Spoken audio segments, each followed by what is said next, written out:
Stay tuned for tonight's adventure with the Fat Man. Okay, here we go. Good morning, good afternoon, good evening, whatever time of day it is. I hope it's good to be where you are because I'm really excited to be here today. My name is Baltimore Fats, and David Poe is on the run. Yeah, yeah, he is. The immortal David Poe, the Scottish Covenanter of 1667, has found himself on the wrong end of the covenanting stick. Right? Because of his involvement in something called the Pentland Rising. And so what the Pentland Rising was, it was a battle near the end of the English Civil War. Right? Charles had pretty much won.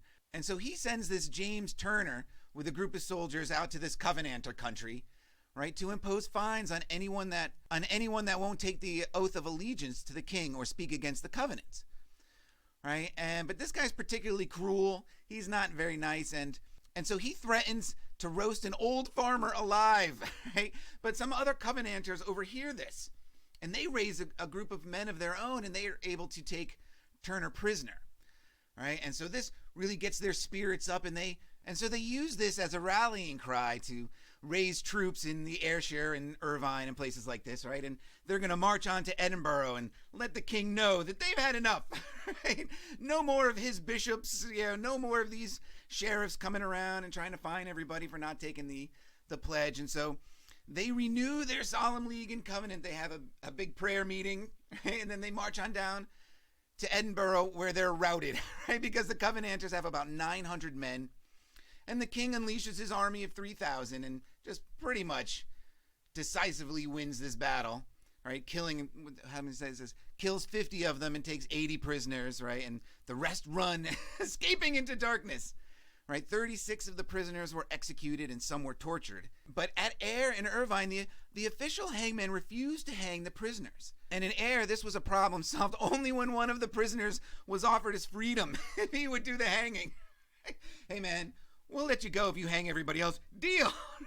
And so it says, however, all those who were executed were so calm when facing death that they inspired others. And this is a real common thread here with this Covenanter story, is that their pious ways and their good faith really inspired their executioners or their jailers or sheriffs or whatever towns these refugees were hiding out in from turning them in, because they were so respected for their religious ways, right? Yeah, right. And so David Poe is among those who escapes, and he heads back to Ayrshire. But there's a warrant put out for him, as we'll see here, because they talk a little bit more about this uprising here and say that it was led by one Colonel Wallace. And it's hard to find a bigger name in Scottish history, right, than Wallace, I would think. Right? But they talk about this troops being the men of Cunningham. And so by this reference, I'm guessing that the Cunningham family is the major manor holder in the area, right? And so that's why they're referred to as the men of Cunningham. But of course, when I first read the name, it just made me laugh because I was thinking, geez, if only they had the Fonz with them. The Battle of Pentland Hills might have turned out a little bit differently for them, but they did not have the Fonz with them. But who they did have with them was one Alexander Payton, right? Whom the judiciary records called the Prophet. And so David Poe and the prophet Alexander Payton were put to the horn on the cross of Edinburgh by the King's Herald. And I've actually been there, right, which is pretty amazing to me right now. Okay, so David Poe and the prophet Alexander Payton are tried in absentia, right? And they're put to the horn. And so an arrest warrant is put out for them, or an order of execution is put out for them, right? And they escape into the moorlands of Scotland and head out. They go on the run, right? So who is this prophet Alexander Payton? Okay, and so Alexander Payton was the most revered of the Covenanter preachers, right? He was really a major voice of the movement, right? And so he comes from a fairly wealthy family, not a noble family, but wealthy enough to send him to the University of Glasgow. He's a good student, and he's trying to earn a parish for himself, and he's schoolmaster at some of these religious schools around Scotland. And just before he's about to become ordained and receive his own parish, there's a charge of immorality put against him. And so just as he's about to be ordained and get his own parish, there's a charge of immorality put against him. And although the charge is never proven, it is enough to keep him from getting his own parish. And it's at this point that he becomes this wandering preacher of Scotland, this prophet. And he had a very magnetic style of preaching and sermonizing, right? And he draws large crowds and people love him wherever he goes. But he also becomes quite the hermit, and maybe perhaps because he was denied a parish, that he really takes up this covenanting cause and trying to unite the Protestant movements against the Church of England. And wandering from town to town is a good way to do that, right?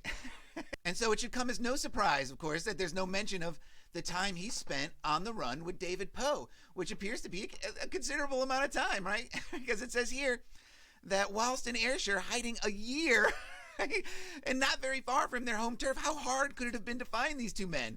Because they went about disguised, wearing wigs and masks, right? And the most unbelievable part about this is they still have one, and here it is. This is allegedly the mask of Alexander Payton. All right, so look at this thing, right? It's made out of leather, right, with human hair, and I read one description that said it had teeth, right? And the more I look at it, this thing is, left over from the set of some really cheap B-movie slasher flick, right? Did this guy eat a census taker with some fava beans and a fine Chianti or what, right? But, allegedly he and David Poe wore these things while moving about in and around Ayrshire. Right? It is absolutely unbelievable. And I find it hard to imagine that this story wasn't laid down to Edgar Allan Poe in some way, shape, or form, especially considering the Mask of the Red Death, which is something we'll talk about a bit later on down the line. Right? But absolutely amazing that his ancestor would hide out in Ayrshire wearing a mask like that. But it gets even better because at some point while they're on their run, they have to hide out in the moors. Right? Because it says here that the Covenanters hated the peewit, or green plover, for it hovered over moor and hill where the hunted men were in hiding. And so you have to imagine them running through the moors, and it just leaves an easy trail to follow, right? But this is where it gets even more amazing, because it says at the time, right, the superstitious of that time placed food in fields and elsewhere for the little green men, i.e. the Scottish fairies, who were believed to help the givers to a good harvest. Right? The Covenanters availed themselves of this food. Right? So while they're wandering through the moors, right, they're eating the food that people are leaving out for the little green men, the Scottish fairies.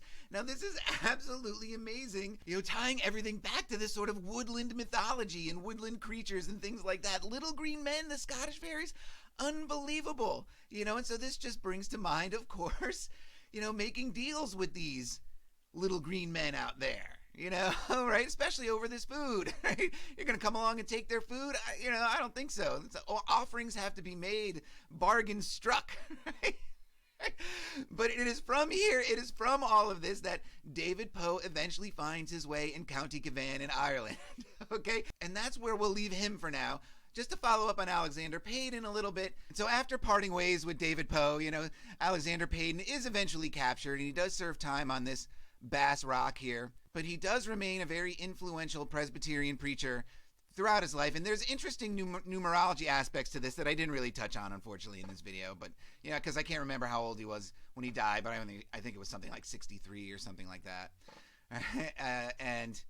But it's just, his story of being a prophet and his background education, and being this wandering sort of barefoot, lives in a cave a lot of times. And that's going to, and these and these super pious Christian cave-dwelling monks are going to play a much more important part in the next episode, because I found something that kicked this thing to a much higher level, and I'm super excited about it, and I can't wait to bring it to you. So I hope you guys had fun with this one. Remember, just because you don't know the truth doesn't mean you can't have fun with the lie. All right, so until the next one, cheers, guys.